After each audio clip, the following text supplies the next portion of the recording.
നമ്മളെല്ലാവരും വീട്ടിൽ നിലവിളക്ക് കത്തിക്കാറുണ്ടല്ലേ? നിലവിളക്ക് കത്തിക്കുമ്പോൾ കിണ്ടിയിൽ എന്തിനാണ് നമ്മൾ ജലം വെക്കുന്നത്? ആ ജലം അതിനുശേഷം നിങ്ങൾ എന്താണ് ചെയ്യുന്നത്? ഇതേക്കുറിച്ചാണ് ഇന്നത്തെ വീഡിയോ. കൃഷ്ണഗീതി ചാനലിൻ്റെ പുതിയ വീഡിയോയിലേക്ക് എല്ലാവർക്കും സ്വാഗതം. നമ്മൾ എല്ലാവരും കാലത്തും വൈകിട്ടും വീട്ടിൽ നിലവിളക്ക് കത്തിക്കാറുണ്ടല്ലേ? പ്രത്യേകിച്ച് മലയാളികൾ. നിലവിളക്ക് എന്ന് പറഞ്ഞാൽ അത് വെറും ഒരു വിളക്ക് മാത്രമല്ല, അത് ഒരു ഐശ്വര്യവും വിശ്വാസവും എല്ലാമാണ്. ഒരു വീട്ടിൽ നിലവിളക്ക് തെളിയിക്കുമ്പോഴുള്ള ആ ഒരു പ്രകാശം, അത് ഒരു ഐശ്വര്യം തന്നെയാണ്. കാലത്തായാലും സന്ധ്യയ്ക്കായാലും നിലവിളക്ക് തെളിയിച്ച് നാമം ജപിക്കുമ്പോൾ കിട്ടുന്ന ആ ഒരു സമാധാനം, സന്തോഷം അത്രയ്ക്ക് വലുതാണ്. അത് നമുക്ക് മറ്റെങ്ങും നിന്നും കിട്ടാനിടയില്ല. ഇനി ആദ്യം അറിയേണ്ട കാര്യം, എന്തിനാണ് നിലവിളക്ക് കത്തിക്കുമ്പോൾ കിണ്ടിയിൽ ജലം വെക്കുന്നതെന്നാണ്.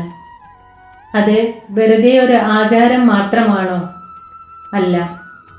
ഈ പ്രപഞ്ചം നിലനിൽക്കുന്നത് പഞ്ചഭൂതങ്ങളാലാണ്.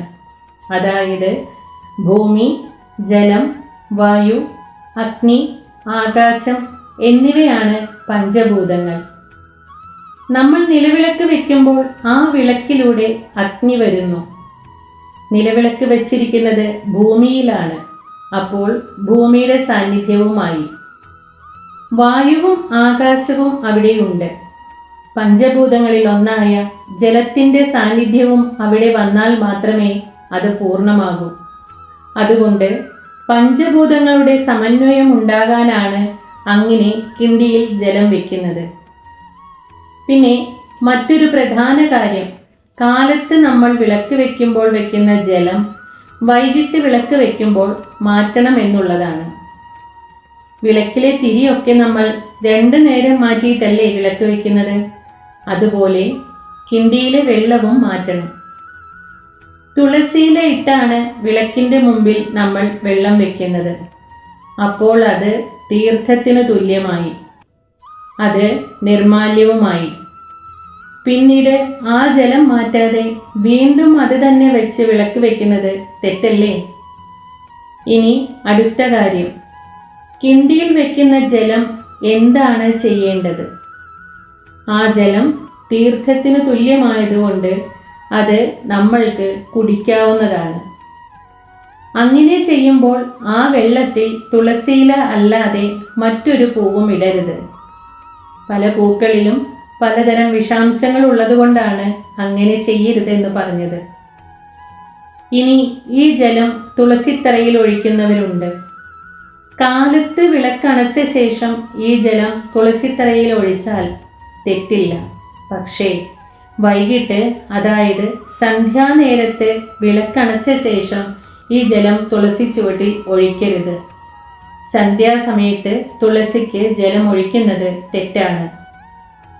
ഒന്നുകിൽ അത് പിറ്റേന്ന് വിളക്ക് വെക്കും മുമ്പേ തുളസി ചുവട്ടിൽ ഒഴിക്കുക, അല്ല എങ്കിൽ നമ്മൾ ചവിട്ടാത്ത ഏതെങ്കിലും സ്ഥലത്ത്, അതായത് ചെടിച്ചട്ടിയിലോ മറ്റേതെങ്കിലും ചെടിയുടെ ചുവട്ടിലോ ഒഴിക്കുന്നതിൽ തെറ്റില്ല. ഇനി മറ്റൊരു കാര്യം പറയാനുള്ളത്, നമ്മുടെ വീടും മുറ്റവും എല്ലാം നമ്മൾ നിത്യവും അടിച്ചു തുടയ്ക്കുമ്പോൾ ഈ ജലം തളിക്കുന്നത് വീടിന് ഐശ്വര്യമാണ്. അത് വീട്ടിലുള്ള നെഗറ്റീവിനെ തള്ളിക്കളയും എന്നാണ് പറയുന്നത്. രാത്രിയിൽ തുളസിക്കൊഴികെ ഏതൊരു ചെടിയുടെ ചുവട്ടിലും ഈ വെള്ളം ജലമർപ്പിക്കാം. മഞ്ഞൾ, മുക്കുറ്റി, ചെത്തി, അങ്ങനെ നമ്മുടെ വീട്ടിൽ നട്ടിട്ടുള്ള ഏത് ചെടിയുടെ ചുവട്ടിൽ വേണമെങ്കിലും ഈ ജലം ഒഴിക്കാവുന്നതാണ്. ഇനി ഫ്ലാറ്റിലൊക്കെ താമസിക്കുന്ന ആൾക്കാരാണെങ്കിൽ സ്ഥല സൗകര്യം അല്പമെങ്കിലും ഉണ്ടെങ്കിൽ ഒരു ചെടിച്ചട്ടിയിൽ മണ്ണ് നിറച്ചിട്ട് അതിൽ ഈ വെള്ളം ഒഴിക്കാവുന്നതാണ്. അതിൽ നിങ്ങൾക്ക് വേണമെങ്കിൽ ഏതെങ്കിലും ഒരു ചെടിയും നട്ടുവെക്കാവുന്നതാണ്.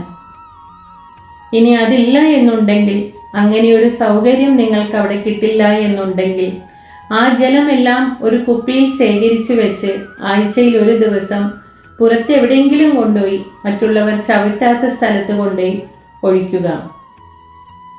ഇനി ഓടിൻ്റെ കിണ്ടി തന്നെ വയ്ക്കണം എന്നുണ്ടോ? ഒരിക്കലുമില്ലാട്ടോ.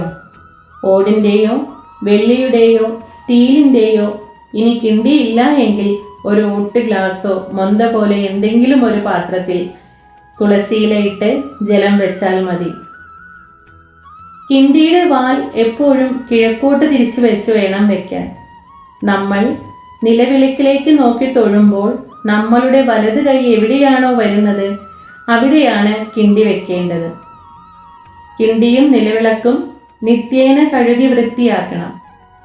നല്ല വൃത്തിയോടെ വേണം ഇതൊക്കെ ചെയ്യുവാൻ. നിങ്ങൾ നാളെ തുടങ്ങി ഇങ്ങനെ ചെയ്തു നോക്കൂ.